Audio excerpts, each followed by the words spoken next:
Hi YouTube, it's Kathy and this is Taylor. Hello.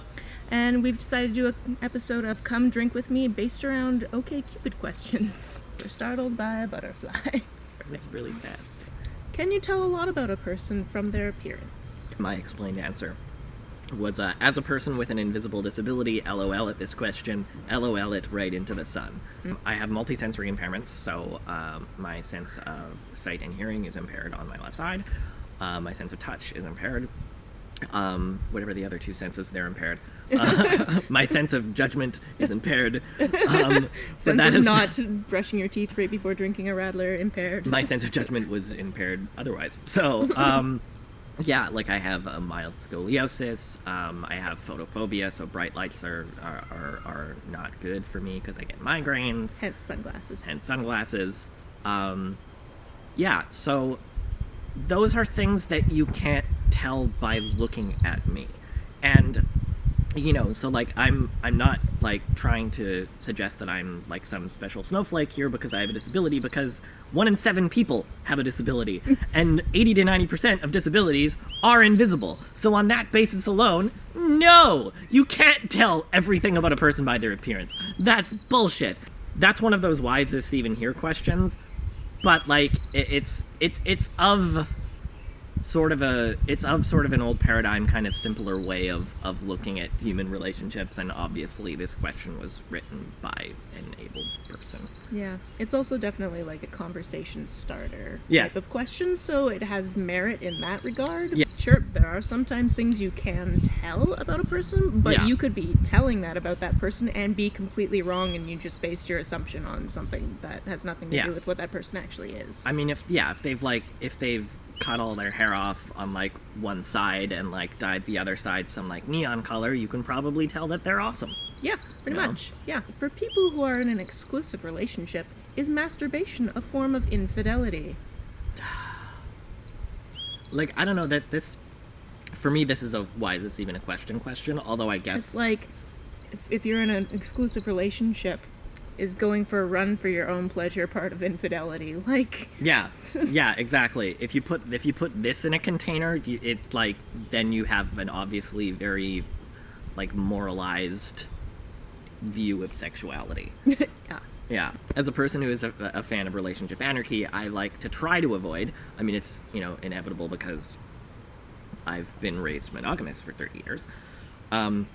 But I try to avoid like putting sex in this other container, like outside of every other aspect of a connection Yeah. that you have with somebody. But yeah, and I would imagine the person who like wrote this question either you know, maybe was like raised in a really religious background or has been around a lot of people who are, and so has sort of faced this kind of thing in relationships where, you know, maybe they dated somebody who, you know, who did think masturbation was a form of infidelity. Yeah. But like, to me, I don't know if you agree, discouraging another person from masturbating, to me that's physical abuse. Yep. Yeah. Yeah. Yeah. At the very least, like emotional abuse. Yeah. Yeah. Yeah. Yeah. Because like, yeah, it's you're encouraging somebody to associate, you know, touching themselves with shame. And the only way that like masturbation should be associated with shame is if like, you know, you're running up to people at a bus stop and whipping it out. Like, Yeah. if, you know, if you're like not, you know, around anybody, or the people you're around, like you have their consent to be masturbating around them, Yeah. then like, what the fuck? It's just masturbation. Yep. You might have different associations with like masturbation and shame. The way that like male masturbation is often portrayed, and I mean this is you know, I'll preface this by saying this is the fault of, you know, patriarchy. This is mostly men who have created this stereotype, but male masturbation is often portrayed as either buffoonish or predatory. Like it's either you know, it's either like guy in a bush, like, you know, Yep. looking at some people who are having Changing in a window type of thing. yeah, that sort of thing. Yeah. Or it's like the fucking Basketball Diaries, like with like Leonardo DiCaprio, or it's, you know, like what's his face fucking a pie. Yeah, Yeah. exactly. You know. It's very rare that you see like guy in a tub with flower petals and soft ambient Exactly. music playing. Like, Yeah. Oh that's my what God. you get for female masturbation, but you get buffoonishness for male masturbation. It's ridiculous. Can you date someone with a learning disability of any kind? So this is definitely in the why is this even a question category. Without looking at my explained answers, because I know I talked about this, if you wouldn't date somebody with a learning disability, then you wouldn't date Cher, you wouldn't date Aaron Brockovich, you wouldn't date JFK, you wouldn't date Thomas Jefferson, you wouldn't date Robin Williams. You wouldn't date, it was Alexander Graham Bell? Yes, Yep. Alexander Graham Bell, Albert Einstein, Suzanne Summers, Whoopi Goldberg, Justin Timberlake. Also, you're an asshole. Yeah. Everybody learns differently, and some people do have distinct things that you can call disabilities, and some people learn in different ways. Everybody's brain is different. Yeah. And if you can only date people who have the exact same brain as you, I don't know if you're ever gonna date successfully. Would you consider dating someone who's had a gender change? Okay, there's a lot to unpack here. So, I'll try unpacking it, and I'm a cisgender white male who is going to try to unpack this question. So, take what I say with a grain of salt, because obviously I will probably miss something or represent this issue in a way that is inartful. This question has so many problems.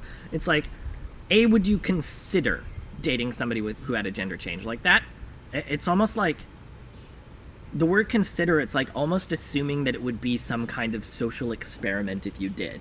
Yeah. As opposed to you being genuinely attracted to like a trans woman or a trans man or a non-binary person. I've had people be more excited to be around me because of what my marginalized identity is, and the way this question is framed assumes that would never actually be the case, that it would be more like experimental. Yeah, it's almost like, would you consider dating somebody who is an alien from out of space? Yeah. Because that's just a fun question to have. We're just trying to have some fun questions Yeah, here it's on like, OK Cupid. yeah, it's like who would win in a fight? Like, Super. Yeah, exactly. Like Superman or Abraham Lincoln. Right? Yeah, exactly. Yeah, gender change. I would, be eager to date somebody who had legally changed their gender to like what their gender actually is, as opposed to the gender they were assigned at birth by the state. That makes sense. Yep. Yeah. Somebody who is quote unquote transitioning, like a trans woman is a woman and always has been a woman. Yeah. Yeah. Yeah. They were just given the wrong gender at birth. Yeah. Yeah. Yeah. Not wanting to date somebody because they're trans is transphobic. Yep. And if you're listening to that going, whoa, wait now, then look in the mirror. People like to hide their social conditioning behind the language of personal preference. And your personal preference of who you want to date, or who you even want to be platonic friends with, who you want to be coworkers with, the people who you want to be roommates with, the people who you want to be in your physical space, is informed by a barrage of cultural conditioning from birth. Like maybe you've been threatened by peers in middle school because you were, friends with somebody who, seemed as though they were gender variant, and then were bullied because of that. Yeah. And like that's informed your sexual attractions. Like, and that doesn't mean you don't get to have boundaries. Like it's what your personal preferences are and what your personal attractions are and what your own physical boundaries are completely legit and should be respected. But that's one pillar of the conversation. Like, just because you get to have your boundaries doesn't mean that your boundaries aren't rooted in bigotry. And so that's something that you need to confront. So you get to have your boundaries, If you feel like you don't want to date a person with a disability, well, then you shouldn't. And hey, we don't want to date you either, But think about why you feel that way. If you think that you haven't been attracted to a trans person before, you're lying to yourself. Yeah. Like, there are trans and non-binary people everywhere, and if you didn't know Laverne Cox or Janet Mock and you saw them walking down the street and you're like, oh wow, she's really attractive, you're attracted to a trans person. Yep. Ew. Would you ever film a sexual encounter without your partner knowing? Is this illegal? I feel like this should be illegal. This is illegal. It is illegal? I'm pretty darn sure you do not have consent Why is that even a question? to weed out the people that would, I guess. But also, like, gross. Anything sexual needs consent. It's one of those things where it's like okay, it weeds out the people, but at the same time, like, it's it's not a one good of those enough things that, excuse. like, hey, let's make this thing that's obviously abhorrent to conversation. Let's move the boundaries of, like, what we think is acceptable to even talk about. And I don't know. Yeah, it's unacceptable to do something against somebody's consent. Like, even if you've had film sex together before and they've consented to it, you don't just set up a camera every time but not tell them. Like, Yeah. that's not how it works, guys. Like, Yeah. come on. Yeah. Here's a why is this even a question? Yeah. Most claims of sexual harassment in the workplace are lies made up by a scorned woman. That's factually inaccurate. This is like Factually yeah. inaccurate. This is like, it's like one of those questions that was it was probably made by a person who's like looks for stories about, you know, harassment or assault. They look for news stories and Facebook posts so they can like post like, what about the men? What about the men? What about the men? And now they've reflexively only made the conversation about harassment of women in the workplace. So it's Yeah. like, do you really care about men being harassed? Obviously not. I know that like the rate of false claims of sexual assault is about 3%, which is the same as false reports of you know, just physical assault, false reports of robbery. It's more or less the same numbers for false reports of all crimes straight across the board. So I would have to think that that's, you know, about the same for sexual harassment. And also, why is it innocent until proven guilty for the person who's done it, and it's never innocent until proven guilty for the person who's like made the report? Yeah, exactly. Because making a false report is a pretty serious offense. No kidding. Yeah. Well, yeah, just like it blows my mind how people are like, well, why didn't that person come forward, blah blah blah blah blah, and then when somebody does come forward, they're like, well, no, that guy is innocent until proven guilty, and Yeah. you shouldn't listen to everything you hear, and like, Yeah. come on, fuck the double standards. Like, Yeah. this is bullshit.